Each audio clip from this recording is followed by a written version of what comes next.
हाथी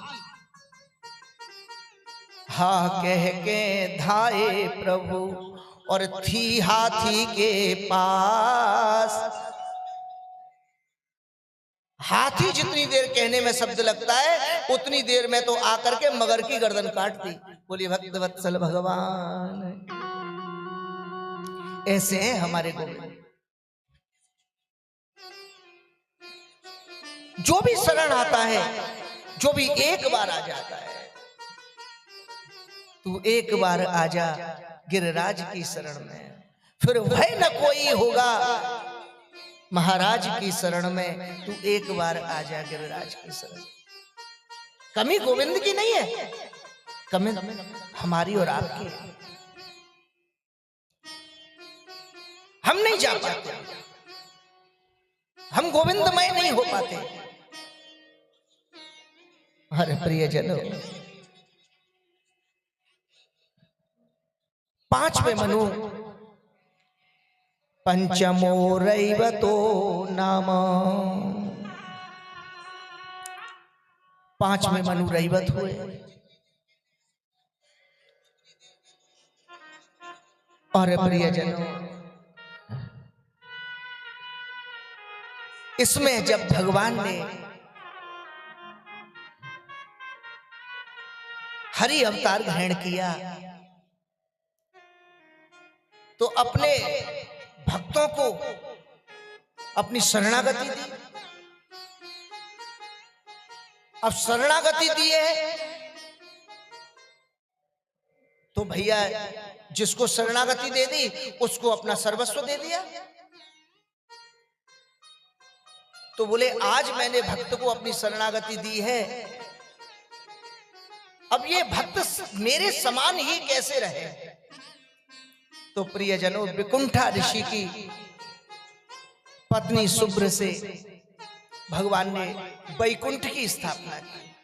वैकुंठ के रूप में खुद भगवान उपस्थित हुए और अपने ही अंग से, अपने ही विराट स्वरूप से वैकुंठ की उत्पत्ति कर दी, जिस वैकुंठ में भगवान के भक्त रहते हैं। भगवान के भक्त वैकुंठ में रहते हैं और उस वैकुंठ में जो समस्त भक्त रहते हैं उनमें ये पहचान नहीं कर सकते कि नारायण कौन से हैं और भक्त कौन से हैं।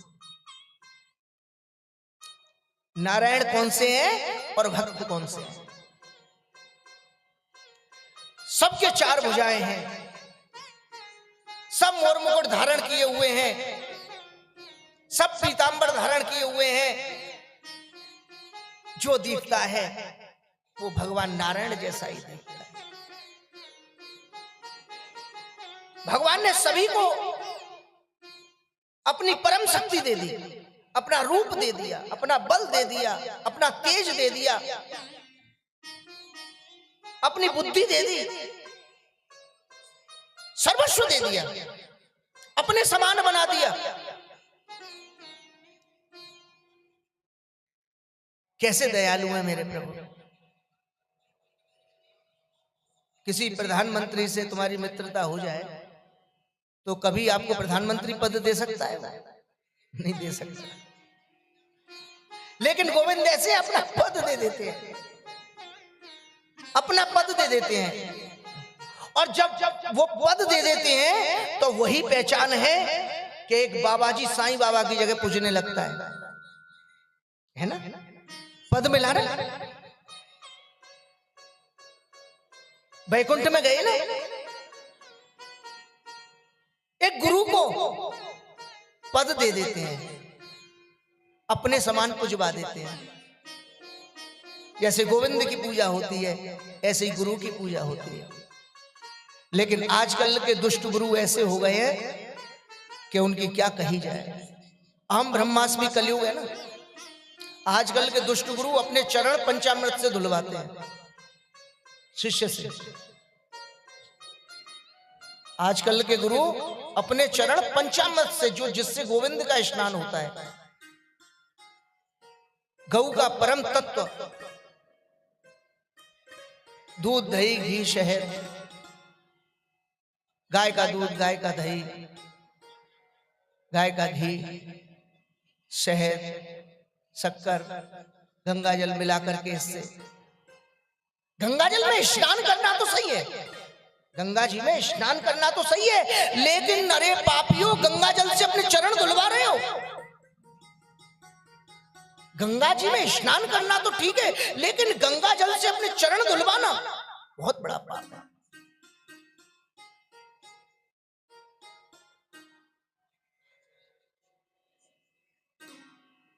ऐसी दुष्टता, ऐसी मूर्खता। भक्त तो अज्ञानी है बेचारा, वो क्या करे। लेकिन अपनी प्रभुता, अहम ब्रह्मास्मि, हम भगवान है, हम भगवान से कम नहीं है।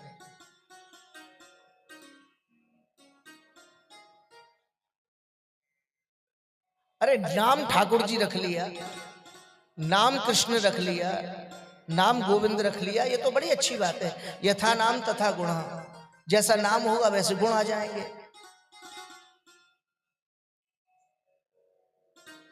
नहीं नहीं, भक्त का पूजन करना ठीक है, लेकिन गोविंद की जगह अपनी पूजा कराना ठीक है।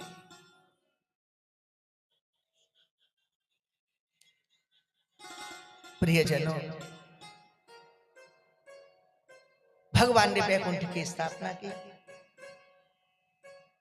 षष्ठस्य चक्षुषा पुत्रा,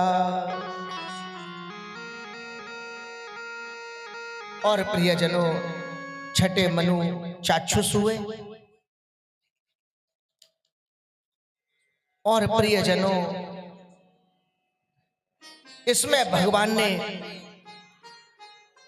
अजित अवतार ग्रहण किया। अजित भगवान वो हैं जो अपने भक्त की कभी पराजय नहीं होने देते हैं। अजितो नाम भगवान अंशेन जगत पति ही। अजित भगवान वो है संसार के जगतपति जो कभी भक्त की पराजय नहीं होने देते, स्वयं उसका कर्म बन जाते हैं और उसको जीत दिलाते हैं।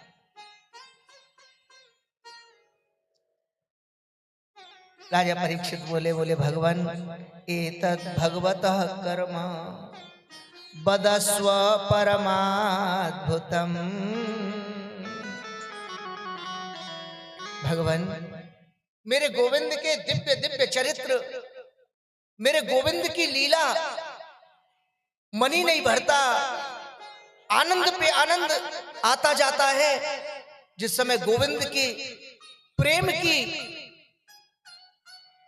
बाढ़ में भक्त डूबता है, भागवतामृत में का जिस समय पान करता है तो आनंद पे आनंद आता चला जाता है। सूत जी कहते हैं ऋषियों संप्रष्टो भगवान एवं द्वैपायन सुतो द्विजः।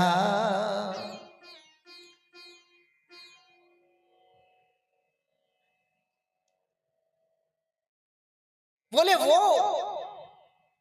व्यासपुत्र सुखदेव जी महाराज जिनकी वाणी से परीक्षित के सामने साक्षात गोविंद जो चरित्र सुनाते हैं, जो कथा सुनाते हैं, वही साक्षात परीक्षित के सामने, नेत्रों के सामने वो आनंद आ जाता है और परीक्षित उसमें डूब जाता है। उस लीला का प्रत्यक्ष आनंद लेता है। सुखदेव जी कहते हैं परीक्षित देखो अनूठी बात है। सुखदेव जी कह रहे हैं परीक्षित देखो अनूठी बात है। एक मनुष्य जिसकी 7वें दिन मृत्यु होगी, तुम तो आनंद ले रहे हो